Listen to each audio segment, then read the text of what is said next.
Buen día compañeros y compañeras, espero se encuentren bien, que sus familias y sus conocidos y allegados más cercanos se encuentren también muy bien de salud en esta difícil época que nos toca afrontar. Antes que nada quisiera comentarles que claramente existen críticas fuertes y de fondo en función de la situación nacional, pero antes de hablar de lo nacional, quisiera primero que habláramos un poco de lo que está pasando en la Escuela de Ciencia Política. Desde el punto de vista administrativo, se han tomado una serie de medidas precisamente para tratar de que las actividades, en la medida de lo posible, se desarrollen de manera regular. Se ha tratado de que no se interrumpa, por ejemplo, los trámites de tesorería que implican el pago de docentes, personal de servicios, personal administrativo en general. Igualmente, se ha tratado de generar cierto tipo de ambiente a lo interno en función de que la actividad académica se desarrolle en la medida de lo posible también dentro del parámetro de la normalidad.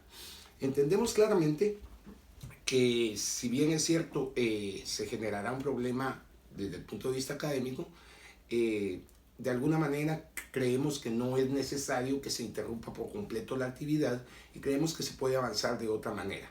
Nos tomó por sorpresa, por ejemplo, que la universidad, sin saber completamente si se iba a dar algún tipo de suspensión por la pandemia, la universidad ya tenía un plan B. Sabemos que el rector siempre ha querido descentralizar el campus central y ha querido que las clases virtuales o que las clases que se desarrollen de manera virtual tuvieran también una plataforma distinta y un ambiente académico distinto. En ese trámite nos encontramos en este momento, estamos mudándonos de la plataforma Moodle a una nueva plataforma que será específicamente en función de eso, de dar o de generar un ambiente propicio para las clases virtuales.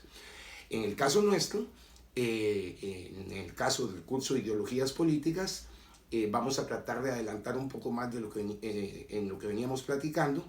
Lamentablemente, pues la pandemia nos va a servir para hacer un ejemplo de cómo lo económico se antepone a lo político y cómo de alguna manera la toma de decisiones va más en la línea de beneficiar a ciertos sectores que de beneficiar a la población en general. Por otro lado, otra cuestión que tendríamos que platicar en función de lo que está sucediendo en la Escuela de Ciencia Política, pues es el posicionamiento que se ha asumido. Creo que hemos visto con cierta incertidumbre el hecho de que existan ya una buena cantidad de comunicados distintos. Sin embargo, tengo que aclararles y comentarles que precisamente todo esto obedece a que la universidad ha estado también en ese mismo vaivén. Por lo menos existen una docena de comunicados distintos de diversas instancias en las cuales se nos indica qué tenemos que hacer, cómo lo tenemos que hacer. Posiblemente al día siguiente hay otro comunicado distinto donde se retrotrae todo y se nos indica otro tipo de actuación. Para ponerles un ejemplo, el día viernes se nos solicitó enviáramos alguna cantidad de datos porque la universidad iba a estar al estilo de un gueto o de un campo de concentración virtualmente sellada únicamente para las personas que aparecieran en ese listado y que tuvieran pues, registrados sus datos. Fue el caso de mi persona, porque precisamente teníamos el día martes a las 10 de la mañana una reunión para terminar de tomar algún tipo de decisiones. No obstante, ya el lunes, luego de las declaraciones del presidente de Guatemala, pues el rector varía nuevamente también su posicionamiento y ya el día martes se nos impidió el acceso virtualmente a todos, salvo aquellos que necesariamente tuvieran alguna actividad pendiente y que además pues, no tuvieran hijos ni en el nivel preprimario ni en el nivel primario. Creemos que si bien es cierto, la universidad ha tratado de seguir funcionando, nos hemos visto rebasados. El día de ayer tuvimos problemas serios con la plataforma número 1 de la escuela, se habilitó una plataforma número 2 porque la número 1 estaba quedándose congelada por buena cantidad de tiempo. Virtualmente ayer me mencionaban que más de mediodía no pudieron acceder a la plataforma, ni alumnos, ni mucho menos profesores, lo que de alguna manera dificultó la comunicación. Sin embargo, pues ya para alrededor de las 2 de la tarde se había solucionado también haciendo una plataforma espejo, un aula virtual espejo, que virtualmente, cuyo nombre, perdón, virtualmente es la aula virtual 2 de la Escuela de Ciencia Política. El link se los estaré compartiendo en su momento. Sin embargo, como les decía, el rector ya tenía contemplado un plan B, como nunca, ¿verdad? Anteponiéndose mucho a las situaciones como nos ha tenido acostumbrados. Supongo entienden la ironía. Y pues esperamos que esto empiece a funcionar mejor. Bueno, entrando un poquito en materia, antes de hablar un poquito de lo que está pasando a nivel nacional y de hablar más de nuestra clase, les comento, el día de hoy, dentro de un momento, luego del video, les estaré enviando una pequeña lectura. Quiero que hagamos la lectura desde el punto de vista analítico y quiero que lo relacionemos realmente con lo que está pasando a nivel nacional. Ustedes me dijeron, sin tapujo, y lo respeto, que les había parecido una idiotez el Tao de la política. Espero que también les parezca una idiotez la lectura que les mando hoy, porque entonces vamos a estar viendo por dónde va la situación. Y les explico. Supongo que ya oyeron hablar de Platón. Pues afortunadamente no los tengo enfrente porque posiblemente me van a decir que no, como me han dicho que no han oído hablar de Marx, que no han oído hablar de lucha de clases, que no han oído hablar de clase en sí y clase para sí, que no han oído hablar de tesis y antítesis. Y entonces, como no han oído hablar de todo eso, pues les voy a tener que hacer una pequeña introducción, ¿verdad? Platón, alumno de Sócrates, profesor y mentor de Aristóteles, los tres juntos sentaron las bases más que suficientes para desarrollar la ciencia política, desarrollar la filosofía, desarrollar muchas otras ciencias básicas que nos han servido y han apuntalado a lo largo de la historia el desarrollo de la humanidad. Pues bueno, este señor Platón escribe en su momento una serie de diálogos que básicamente lo que relatan es cómo Sócrates desarrollaba su teoría literalmente en la esquina de las calles, tratando de encontrar interlocutores, y lo que trataba de promover Sócrates en su momento, en primer lugar, era la comunicación, y en segundo lugar, el diálogo acerca de muchas situaciones de la vida. Pues es tan idiota el texto también, al igual que el Tao de la política, que resulta ser que se hace una alegoría en cuanto a cierto grupo que se encuentra encerrado en una caverna, y a lo largo de la discusión que sostiene Sócrates, pues se nos va haciendo, así como también me dijeron, a modo de autoayuda, se nos va explicando, muy de niños, como me dijeron también en su momento, se nos va explicando en este diálogo que mantienen cómo existen realidades reales y realidades aparentes. Lamentablemente, como seres humanos, como sociedad, como colectivo, nos quedamos regularmente con la realidad aparente. Nunca tratamos de ver la realidad real. Y resulta ser pues que la pandemia, el actual coronavirus, que será un nombre más de los que no dejaremos de seguir oyendo en el transcurso de lo que nos quede de vida, es eso. Muy posiblemente es una realidad aparente, como ya lo comentamos en clase también en su momento. Esta realidad aparente, cuando lo vemos a la luz de la estadística, deja muchos vacíos que posiblemente no tuvieron que haber generado todo el caos ahora global que se ha generado. Cuando oímos las declaraciones de la Organización Mundial de la Salud, lo que oíamos precisamente era que lo que esperaban para que se volviera una pandemia era el factor o el aspecto geográfico, que existiera cuando menos un caso en cada uno de los continentes del globo terráqueo. Pues ahora no solo ya sucedió, sino que ya van más de 170 países que de alguna manera han mostrado algunos casos. Hemos tenido suerte como nación de no haber sido tan golpeados. Yo les mencionaba, el problema serio en Guatemala es que el Sistema Nacional de Salud virtualmente se encuentra roto. no funciona con normalidad. En situaciones normales entenderán ustedes que no va a funcionar tampoco con normalidad en las situaciones actuales. Si a esto además le vamos a sumar entonces, de acuerdo a los mensajes del señor presidente, que dan mucha pena de verdad y mucha tristeza, le vamos a sumar que en Río Revuelto siempre hay ganancia de pescadores, pues entonces nos damos cuenta por qué. Eventualmente se ha tomado la pandemia y la enfermedad como la excusa real para llevar a cabo una serie de movimientos políticos que no necesariamente están en la línea no solo de la prevención y del control de la pandemia como tal, sino que nos toman por sorpresa, entre comillas también, en función de todo lo que ha estado pasando. Y vámonos por pasos. Nos damos cuenta en el Congreso de la República, por ejemplo, que se elige a la magistratura del Tribunal Supremo Electoral, aun y cuando existieran opiniones ya consultivas a la Corte de Constitucionalidad para dejarlo en suspenso en función del estado de emergencia.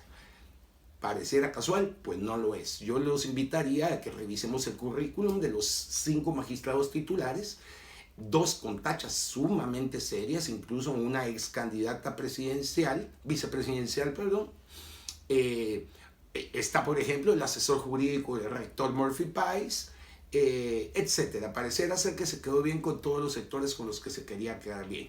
Número 1. Número 2. El día de ayer el presidente Alejandro Yamatei llega al Congreso a plantear una serie de medidas económicas, dice él, para prevenir o para corregir el desarrollo de lo que nos está sucediendo o de la emergencia como tal. 7,000 millones más de deuda que tendrán que pagar ustedes, tendrán que pagar sus hijos, tendrán que pagar los nietos que no tienen y tendremos que pagar todos. Lamentablemente nos endeudamos más y sin embargo lo que vemos como medidas económicas es precisamente la lógica del endeudamiento, pero no se nos dice, por ejemplo, que va a ser el empleado común y corriente, el empleado de a pie, que no puede llegar a su trabajo, que no va a poder pagar las cuentas a fin de mes, que no va a poder comer, porque aquí lamentablemente la situación es de trabaja hoy, come hoy y mañana nadie sabe, etcétera, etcétera. ¿Qué va a pasar con las remesas? ¿Ya pensaron en la fuerte influencia que van a tener la falta de remesas a fin de este mes? ¿Qué va a pasar con toda la gente que tiene familiares en el interior de la República y que de alguna manera tuvo que emigrar a la ciudad de Guatemala para tratar de subsanar las necesidades todavía más grandes que se tienen en el interior de la República? Bueno, en resumen, un paquetazo de 7,000 millones de quetzales que únicamente nos van a endeudar y poco o nada se solucionará en función de eso.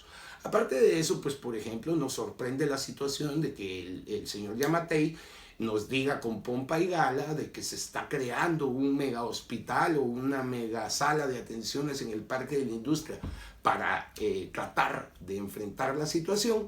Ojo, contener no es solucionar, tratar de contener la situación, cuando de fondo se sabe que lo que se está haciendo en esas bodegas, porque eso es Coperex y el Parque de la Industria, como todos lo sabemos, lo que se está haciendo en esas bodegas es llenar de catres, precisamente para que la gente esté enclaustrada, nuevamente estilo gueto o campo de concentración, y simplemente que el virus no tenga o no golpee tan fuerte a la sociedad guatemalteca como podría golpearlo. Lo más lamentable es oír decir al presidente de la República que lo peor de este virus es que no mide ni respeta clases sociales. Válgame, entonces el problema es que no respete clases sociales. Qué tremendo, ¿no? El virus nos viene a enseñar entonces que aquí la salud definitivamente sí tiene esa estratificación social y sí respeta la estratificación social. O sea, quien puede pagar su salud, pues la pagará y seguramente estará bien. Quien no puede pagarla, pues yo creo que todos sabemos el definitivo final. Sin embargo, y aterrizando un poco, creo que no tenemos que preocuparnos más de la cuenta. Incluso ayer en Plaza Pública salió un reportaje donde un teórico matemático, mediante una fórmula bastante sencilla, calculaba a qué grado podía llegar el grado de contaminación o de infección en función del virus, del coronavirus como tal. Fíjense que la cosa no era tan grave. No era tan grave dentro de lo grave que puede ser. Él calculaba que para la situación guatemalteca, al ritmo de contagio, con el número de la población guatemalteca y demás, los casos fatales en función del coronavirus no podrían ser más de 1.600. Espero todavía se equivoque y haya calculado de más y sea todavía mucha menos gente. Resulta ser que el virus sorpresivamente ha tenido unas ciertas mutaciones y ayer, por ejemplo, en Italia se disparó la mortalidad. El día de ayer fue trágico para los italianos. Casi 500 de personas murieron solo el día de ayer. En Nueva York pasó una cosa bastante parecida. En Nueva York el día de ayer el ritmo de contagio se disparó exponencialmente y pues se llegó casi a 1.000 contagiados tan solo el día de ayer. Y entonces decía este teórico matemático que en Guatemala, por la manera en que se ha contagiado, por la periodicidad en que se ha presentado el virus y por de alguna manera también algunas medidas de contención, el virus no llegaría a afectar tanto más que eso. Se calcula aproximadamente una cantidad de entre 60 y 70.000 personas que podrían llegar a infectarse y como les decía, por el porcentaje de mortalidad del virus no pasaría de 1.600 personas. Insisto, espero se equivoque y que no lleguemos ni siquiera a ese número. Espero que las actitudes de todos, y no me refiero a las actitudes del fin de semana de irse al puerto haciéndole caso al presidente, sino me refiero a las actitudes reales, de responsabilidad social, de ciudadanos como tal, de civilidad. El vivir en una ciudad implica eso, civilidad. Pensar que si hacemos algo afectamos al de a la par. Y si dejamos de hacerlo también. Entonces, para ir concluyendo con esto y pasar directamente a lo de la clase, lo que sí quisiera dejarles como reflexión es lo siguiente. La verdad, una pandemia, una epidemia, cualquier tipo de enfermedad implica de la responsabilidad de todos. No solo en función de contagiar a los demás, sino también de contagiarnos nosotros. Sabemos qué medidas podemos tomar para que la cosa no sea mayor. Sabemos que tenemos que respetar a los de a la par. Sabemos también que tenemos que quedarnos en casa. Sabemos que tenemos que cuidar a los nuestros y pues el deseo es ese. Volviendo a la lectura entonces, vamos a leer la alegoría de la caverna de Platón. Van a hacer un resumen analítico relacionándolo con el caso del coronavirus y cómo la verdad real y la verdad aparente se interponen una con otra y pareciera ser que la línea que divide a una y otra o la línea que divide la realidad con la ficción a veces no la encontramos.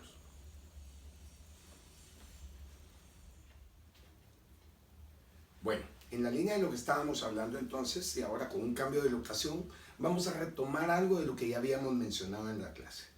Comentábamos hace un momentito que eventualmente pareciera que la verdad todavía es más grave que la ficción y entonces quisiera que recordáramos algo que habíamos anotado en la pizarra. Los fenómenos políticos normalmente tienen raíces económicas. Viceversa, los fenómenos económicos normalmente tienen raíces políticas. Tomamos esto de ejemplo para que podamos platicar un poco en torno a lo que está sucediendo actualmente en el mundo. Seguramente aquellos que aman las teorías de la conspiración están obnubilados con lo que sucede actualmente en Guatemala y el resto del mundo. Porque resulta que efectivamente pareciera ser que una guerra comercial, pareciera ser que una guerra de fondo es la que da origen o da pie para que la pandemia haya llegado a esos grados, ¿verdad? Ya habíamos comentado en clase, por ejemplo, que este mundo bipolar o multipolar está tendiendo cada vez más nuevamente al unipolarismo, como lo plantea la teoría de las relaciones internacionales dentro de la lógica del realismo. Y entonces la economía china, pujante, una economía que durante 10 años prácticamente duplicó el Producto Interno Bruto y las condiciones de la población, pareciera ser que era algo como que antojaba mucho, como para ponerles un parón y ponerles un hasta aquí y decirles, bueno, de acá no vamos a poder seguir adelante, pues porque el unipolarismo pareciera que ya no tiene lógica en el mundo de hoy. Personalmente no concuerdo en esto. Y entonces, eventualmente se ha oído hablar, pues que sí, que la enfermedad como tal fue una enfermedad creada en un laboratorio y que se esparció precisamente en China pues por la magnitud que podría llegar a tener y precisamente para tener efectos comerciales en la economía china.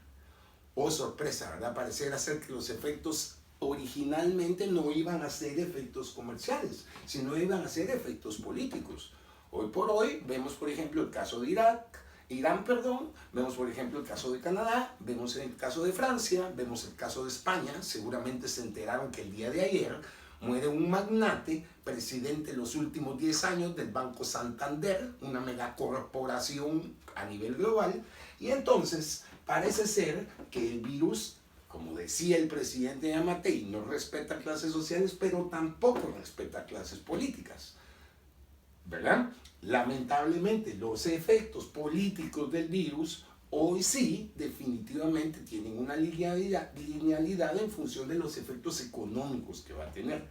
Resulta ser que se calcula, lo comentamos en la última clase todos, se calcula, si no estamos ya en una recesión, vamos a estarlo pronto, y lamentablemente para los que conocen o desean conocer acerca del ciclo económico, luego de una recesión normalmente viene un proceso inflacionario que todavía resiente más la economía de los países más pequeños, y entonces a raíz de esto las implicaciones políticas tendrán efectos económicos gravísimos en las economías, principalmente en las economías que apenas están tratando de despegar, como las de los países del tercer mundo, como las de los países africanos y otros países pequeños que poco o nada hacen con la producción interna y tratan de generar riqueza en función de otro tipo de prestación de servicios.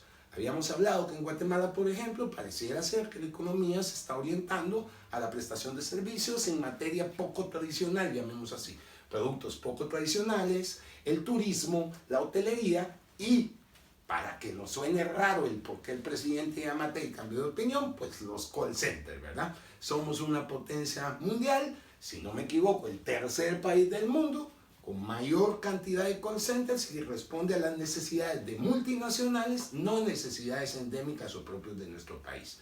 Entonces, reitero y recordemos, en función de la pandemia, en función de la teoría de la conspiración, en función de lo que sucede en este mundo multipolar que está tendiendo a ser un mundo unipolar, y en función de lo que sucede en la economía global, pareciera ser que entonces la máxima de los fenómenos políticos normalmente tiene raíces económicas y los fenómenos económicos normalmente tienen raíces políticas.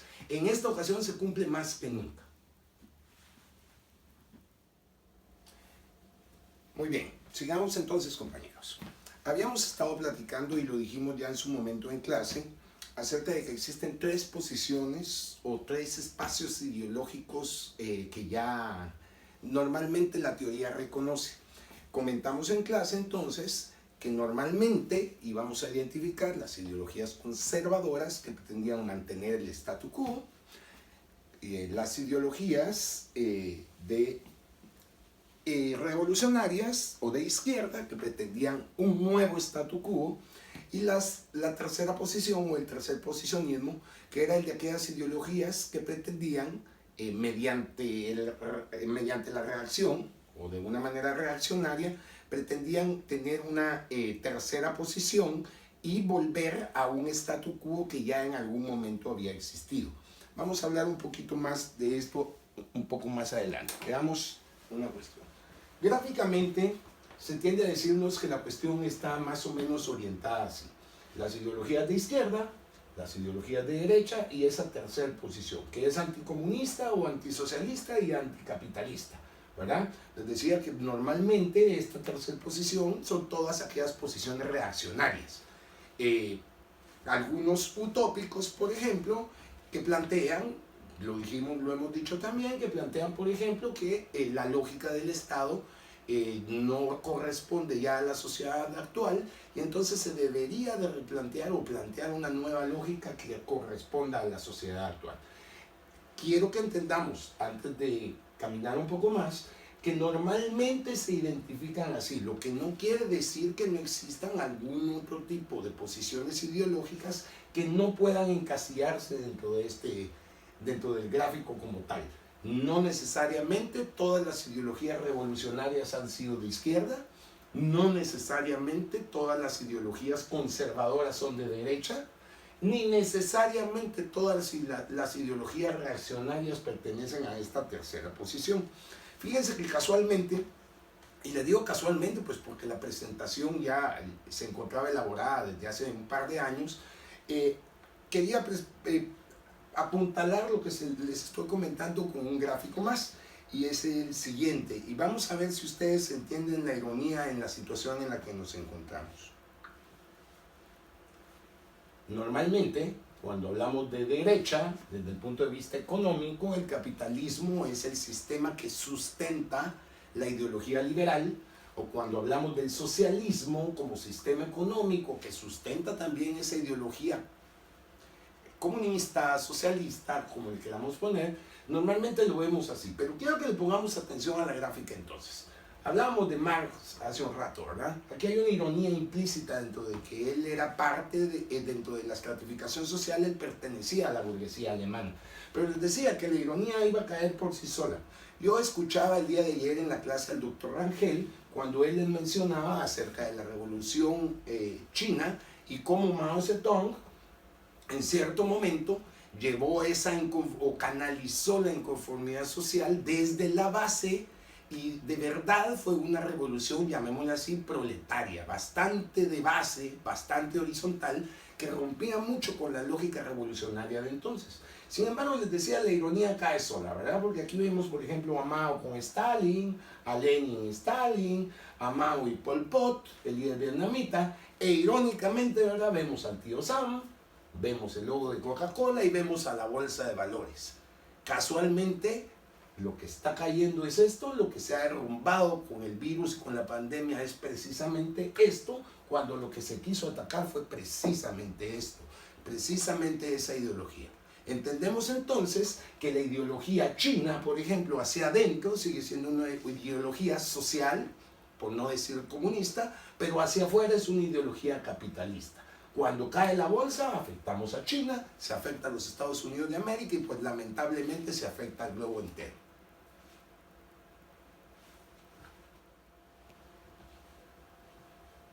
Continuando entonces con la presentación y volviendo a lo que habíamos platicado del capitalismo y socialismo como la cara visible desde el punto de vista económico de la ideología liberal conservadora y de la ideología socialista o comunista, veamos entonces algunas aproximaciones en función a la definición de estos dos modelos económicos que se traducen en un orden de pensar, y es lo que quiero que empecemos a comprender de un solo. Cuando traducimos un modelo económico en una forma de pensar, también se traduce este mismo modelo en una forma actitudinal, primero social, luego individual, y pues por último se vuelve una cuestión ya más global. Entonces, el capitalismo, en una aproximación, en términos políticos, es el gobierno de una nación por las clases posesoras, en cuyas manos están los medios de producción y las redes de distribución de todo lo producido. Disponen del mercado de trabajo y se rigen por la ley del máximo beneficio. Aquí no lo quisimos poner tan claro, pero realmente lo que la ideología liberal capitalista plantea normalmente es la máxima, máximo lucro, máximo beneficio. En extremo opuesto, antitéticamente, o la antítesis del capitalismo como tal, es el socialismo, en el cual la producción y la distribución pertenecen a todos, por cualquiera de las vías posibles. La autogestión, la nacionalización, la colectivización, no existe la distinción entre el trabajo y el capital, y el principio motor, enhorabuena, es el bien común. Contemporáneamente entendemos que hay algunos socialismos europeos que han derivado en formas de capitalismo bastante pronunciadas y han elegido el libre mercado. Hace un momento les decía, por ejemplo, que la economía china hacia adentro se maneja de una manera muy parecida a la posición socialista, pero hacia afuera se maneja desde el punto de vista capitalismo. En su momento dijimos que qué bueno sería que las reglas de intercambio en el mercado global fueran distintas, ¿verdad? O sea, Guatemala tiene lindos paisajes turísticos, tiene una buena cantidad de productos, principalmente agrícola, Pero Japón, por ejemplo, tiene computadoras. Entonces, si tenemos computadoras, simplemente por en una relación de intercambio lo más igualitaria posible, pues nosotros le damos nuestros productos y obtenemos a cambio las computadoras. Lamentablemente, el mercado global no funciona de esa manera. Si relacionamos el primer concepto, el concepto de capitalismo, con el texto que ya se encontraba en la plataforma, el de economía que hemos estado platicando, entonces nos damos cuenta que realmente esas clases posesoras, las que poseen los medios de producción, las que se encuentran en aquella pirámide que hicimos en la pizarra, las que se encuentran en la base, las que son dueñas del trabajo, las que son dueñas del capital, de la capacidad empresarial y de la tierra, los que son dueños de todos esos recursos o factores de la producción son realmente los que deciden cómo se va a llevar a cabo en términos políticos las relaciones sociales de cualquier índole, no únicamente las relaciones de producción. Les decía, lo más lamentable, queridos amigos, no es plantear una definición, no es plantear una teoría, lo más lamentable es que se la creen. Y entonces, hoy por hoy nos damos cuenta que los empresarios no suspenden, por ejemplo, en función de la pandemia, sino que más bien intimidan y de alguna manera extorsionan a sus trabajadores, porque si no llegan a trabajar, pues obviamente o no les pagan, o en un caso más grave, pues los despiden. Qué diferente fuera si realmente hoy lo social primara y entonces lo que busquemos sea realmente el bien común y entonces, por ejemplo, se llevarán a cabo algún tipo de políticas populistas, si ustedes quieren, o populacheras, como lo dijimos en la clase, como la de Nayib Bukele, que por ejemplo suspende los intereses de las tarjetas de crédito, suspende los pagos de energía eléctrica, suspende los pagos de telefónicas, etcétera, etcétera. Les pongo el ejemplo de Bukele, no ha sido el único, en muchos países esto se está llevando a cabo. Esperemos ver si se lleva a cabo en Guatemala. Sigamos un poco más. Las doctrinas del capitalismo entonces normalmente se exponen en las escuelas de liberalismo económico, de liberalismo político y se resumen en la fórmula laissez-faire. El Estado no debe intervenir en el desarrollo económico y debe permitir al capitalismo el desarrollo en toda su dimensión y especialmente debe darle libertad a la iniciativa privada. Más parecido a la verdad, pareciera que no se puede, ¿verdad? Entonces resulta ser, tal cual lo dice el texto, del cual ya leímos algún párrafo en clase, que entonces la bendición para cualquier Estado es esa clase empresarial, esa clase productora, esa clase que de lo único que nos dota es de toda todo ese crisol de productos y servicios y nos da la libertad de poder comprar lo que queramos si tenemos con qué comprarlo. Esa libertad nos garantiza, no la libertad de tenerlo, nos da la libertad de poder comprarlo. ¿Cómo lo hagamos? Es nuestro problema. Hemos hablado en determinado momento que el capitalismo de hoy, el liberalismo político de hoy, lo que crea son necesidades, crea culpas, crea molestias, crea causas, crea deseos. Lo que pretende es precisamente eso. Y entonces la maldición para el capitalismo liberal de la actualidad, pues es la idea del Estado. Un Estado rector, un Estado que pueda intervenir en la actividad económica, un Estado que pueda mantener cierto tipo de límites, o por ejemplo, un Estado que pudiera decretar la suspensión total de actividades sin que ningún sector empresarial tuviera la potestad de hacerle corregir la línea. Se suele decir que, por ejemplo, el capitalismo o el capitalismo económico, el liberalismo político, el liberalismo económico, nace aproximadamente en el siglo XVIII en Francia, luego lo desarrollan un poco más a consecuencia de la revolución industrial los ingleses, David Ricardo, John Stuart Mill, Adam Smith, y entonces lo que se propone o lo que se supone es que entonces a raíz de la puesta en marcha de este modelo económico y este modelo político, todo el mundo va a tener esa libertad y progreso frente a la intromisión o las exacciones de los restos del feudalismo. Se pretendía además, y quiero que lo entendamos desde el punto de vista histórico, que existiera un cambio en la élite que administraría estos recursos. Y entonces, como la aristocracia o la nobleza había sido la que en momentos feudales manejaba los hilos del mundo, en este caso, entonces ya no iba a ser esta aristocracia, sino que íbamos a darle paso a una burguesía o a una clase social burguesa pujante, principalmente compuesta por empresarios o industriales, y que entonces el absolutismo del Estado también iba a ir cediendo en función de que la libre empresa se autodeterminara y el Estado no tendría injerencia en ese tipo de ideas. Como les digo, posiblemente lo más fácil de notar es este tipo de posición. Pues ¿por qué? Porque es en la que vivimos normalmente. Todavía hoy podemos decir que es mucho peor. Les he dicho muchas veces en clase, esa idea liberal, esa idea capitalista de que el vaso se iba a rebalsar y entonces la riqueza nos iba a llover a todos del cielo como que fuera maná, eso es más falso que lo que dijo Yamatei hace un par de días. Sigamos adelante. En cuanto al trabajador, ¿qué consideran los liberales? ¿Qué considera el capitalismo? El trabajador está incluido dentro de los beneficios del liberalismo porque es dueño de su fuerza de trabajo, de su propia fuerza de trabajo. Y tiene la libertad, y veamos qué maravilla, de poder ofrecerla al mercado al mejor postor.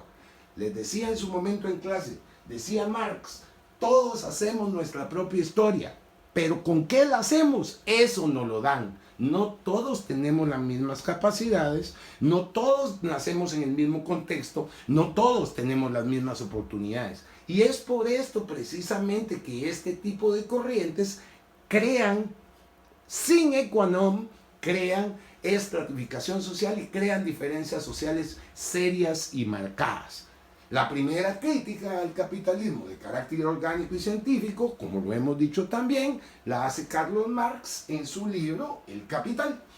He de ser muy puntual en este sentido, en decirles de que Marx en El Capital hace una crítica al modelo económico como tal, no dejando de lado el señalar, por ejemplo, cómo el Estado va mutando en función de los principios liberales, capitalistas y clásicos.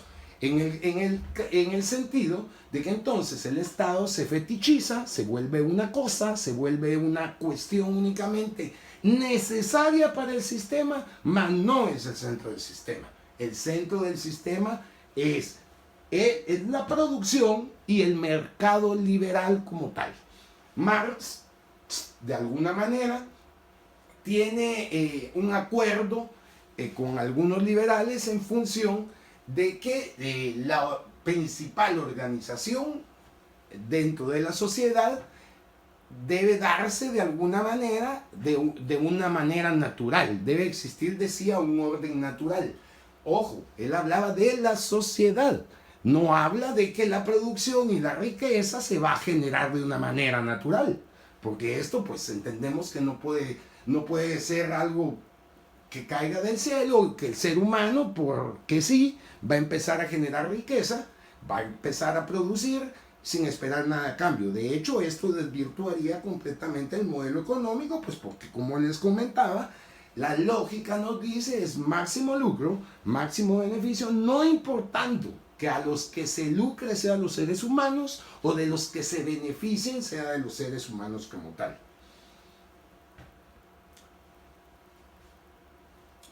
Parte de lo que les comentaba en función de lo que planteaba Marx también era que existía un término al que le llama alienación en función de que la sociedad en ese proceso de mutación hacia la sociedad liberal iba a empezar a sentir la necesidad de tener lo que no podía, a lo que no podía acceder, a lo que su clase social no podía darles.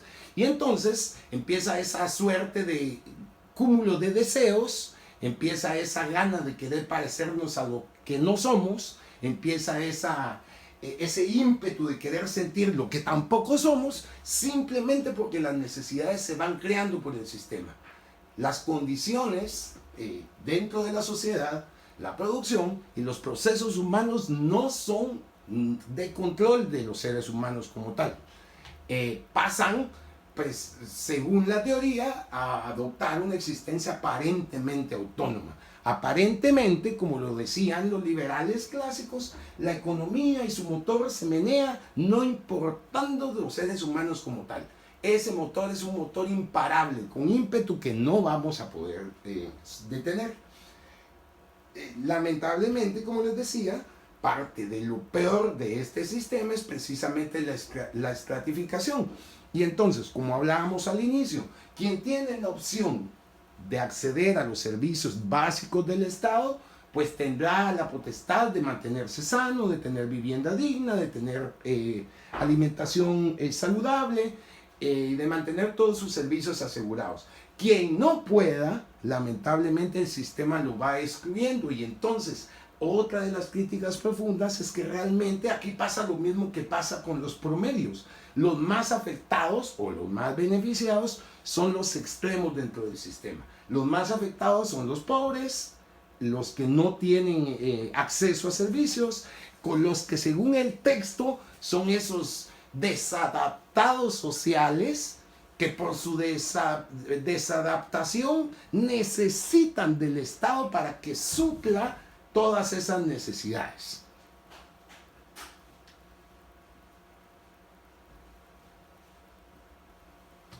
También podemos decir que cuando hablamos eventualmente del capitalismo, y principalmente en mi caso creo yo, ¿verdad? Regularmente se hace en términos peyorativos. Hoy por hoy, esa idea de laissez-faire, esa idea de que el Estado no intervenga en la actividad económica, se ha venido demeritando cada día más, precisamente porque los estados necesitan mantener la economía dirigida. Y si mantenemos la economía dirigida, pues también podemos mantener a la sociedad en cierta dirección. Y entonces, muchos estados, y además de todo en la sociedad global, lo que se trata a lo interno de los estados, pues es mantener el control de la moneda, mantener de alguna manera la sustentabilidad del Estado mediante cargas impositivas, y entonces eso evita, decían los liberales clásicos, pues la acumulación de la riqueza en general. Falso, ¿verdad? Sabemos que la riqueza no se acumula en las manos de todos, se acumula en menos manos y realmente la generamos muchas manos. Entonces, al fin de cuentas, en la actualidad muchos críticos de alguna manera mantienen la tesis de que esa apariencia capitalista de alguna manera favorece intereses de clases y lo sostiene, y Marx, por ejemplo, señalaba que por formas de Estado consideradas imperialistas o colonialistas, de alguna manera esta idea se sustentaba, y hoy por hoy entonces hablamos de neocapitalismo, neocolonialismo, y hace algunos años pues hablamos del neoliberalismo. Habría que pensar realmente esta idea del neo, principalmente en función de Guatemala, pues porque para ser neocapitalistas primero deberíamos haber sido un país capitalista serio, un país que fortalece la creación de ese capital. Para hablar de neoliberalistas o neoliberales, también debimos haber sido un país liberal serio, cosa que en Guatemala no ha llegado a cuajar.